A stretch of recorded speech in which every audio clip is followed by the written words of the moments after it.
How's it going, YouTube? Today I've got the HTC Radar to unbox and show you. Now I've been using this phone for a few days now, in fact about a week or so now to be correct, and it is actually really nice. It's not the most powerful phone out there, it's no flagship or anything like that, but it is a really good phone and you'll be able to get this on some stunning deals as well. So looking around the box, not really a lot there, so let's get straight in there. Now I have been using this phone already, so there's no cellophane on there, so we'll have a look at that in a second. But in the box you do get some literature, quite a bit of literature, nothing too exciting, how to get started and safety information, quick start guides, warranty statements, software licensing and more bits and bobs, nothing too special in there. I've already looked at the headphones and they are the HTC Innovation headphones as well, so they're some of the nicer headphones you get, a lot better than what the HTC used to supply with, so these are quite nice.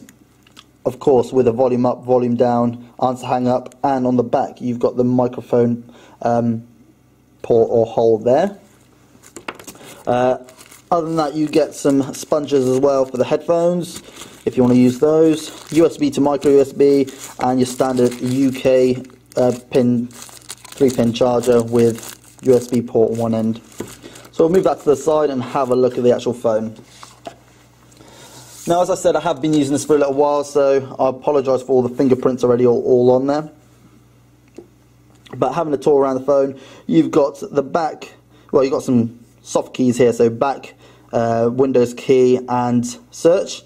And it's Windows key because it's running on 7.5 Mango, obviously Windows Phone 7.5. Looking at the back, you've got a 5 megapixel camera, which is capable of shooting 720p video. Also has autofocus. On the front, you've got a VGA camera. Looking at the top, you've got the lock and power button. 3.5mm headphone jack. Another speaker grill. You've got Windows Phone 7 there with HTC. And I'm not 100% sure, but it feels like metal. It's cold like metal, and it has got a very metal feel, so I'm pretty sure that is metal. Looking at the side, you've got a shutter button, volume rocker switch, and around the other side, you've got nothing but a micro USB charging port, and also data port as well. So let's power on the phone and see what it's like. Okay, so let's turn it on, holding the power button at the top. Small vibration, and it powers up. So that shouldn't take too long to power up, but while it is powering up, it is 137 grams, SLCD touchscreen, and it's 480 by 800 on a 3.8 inch screen. So it's got a pixel density of 246 pixels per inch, which is quite nice. There is no ability to put in an SD card slot, well SD cards even, but it has got 8GB built-in memory, so if you are going to be using this as your main phone, it's probably not going to be ideal as your main phone and MP3 player and camera. It's probably not going to be ideal with no expandable memory and only 8GB built-in, but 8GB is still a fair amount and more than enough for most people. Now powering this phone is a 1GHz Scorpion processor, and it is running the Snapdragon chipset as well, so very snappy. And Windows Phone 7 is very optimized for the processors, and when I say that I mean it's not labor intensive. On phones like Android you got all the widgets and you got a lot of live wallpapers and things like that, so it's very power hungry. But Windows Phone I have found to be very power efficient, so everything runs very smoothly. It's got 512 meg of RAM. Now as you can see I have been using this, so you can see I've already customized it slightly. You got the YouTube app, WhatsApp on there, which is an application I use all the time. A few other things on there, pictures as well. So I'm going to show you the pictures now. You've got your camera roll, albums, date and people. So if I go to my albums, it shows them all there, and it's synced with my Facebook albums as well. So as soon as you sign into Facebook, it will download all your albums. And press back. And if I go to my camera roll, obviously it's going to show me my camera roll. Now here's a picture I took when I went to a wildlife park. And you can see, hopefully it will do it justice on the camera, but when I zoom in, the detail is really good. And I will be putting up some of these samples, pictures and videos at the end of this video as well, so stay tuned for that. So pinch to zoom works very smoothly, and it's very snappy. There's no lag, jolting or anything like that. It just works really well, just like that. Press the Windows key, takes you right back to the main screen. Now, something unique to Windows 7.5 Mango on the update, if you hold down the back key, it opens up your multitasking. Now, it's not true multitasking. The multitasking works a bit like an iPhone, so it's kind of asleep in the background. It's not actually true multitasking like you get on Android. But because of that, it doesn't affect the battery life, so it still stays fast and doesn't kill the battery. So let's check out the web browser. Now, I've got a Google application on there, but let's go straight into Internet Explorer and see where it takes us. It's taking us straight to htc.com, and the address bar has moved to the bottom as well. Now, I'm running on a pretty slow wireless, so it's not just the phone, it is the wireless that I'm using. And let's try the pinch to zoom. Very snappy again, and navigating around the page is very good. So as you can tell, the web browser is a delight to use. So if we go to MrIgorTV.com, that's my new website, check it out. And there it is. So text appears really nice, and navigating around is really good as well. So if we go to my tech blog, there we go, and it loads everything up pretty quick. There you go, I think that's pretty much everything loaded up now. There's a few pictures on here, things like that, and it loads up very snappily. And if I tilt it on its side,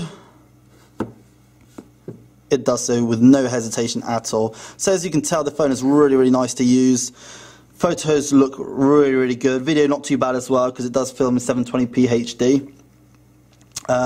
In fact, I don't know if you noticed that, but it's the keypad I wanted to show you, which you kind of already seen when I typed it in. So that is the keypad. Obviously you can tilt it on its side to get a landscape keyboard as well, and it's really nice to use. I surprisingly didn't make too many mistakes when I started using this.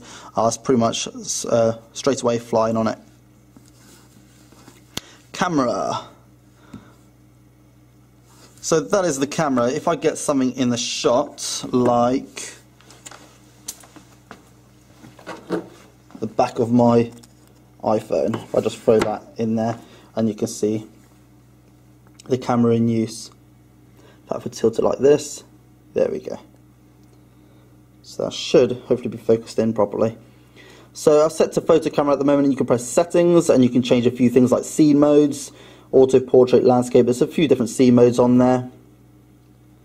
Also, you've got the panoramic shot as well, and you can add in some effects as well, like grayscale, etc.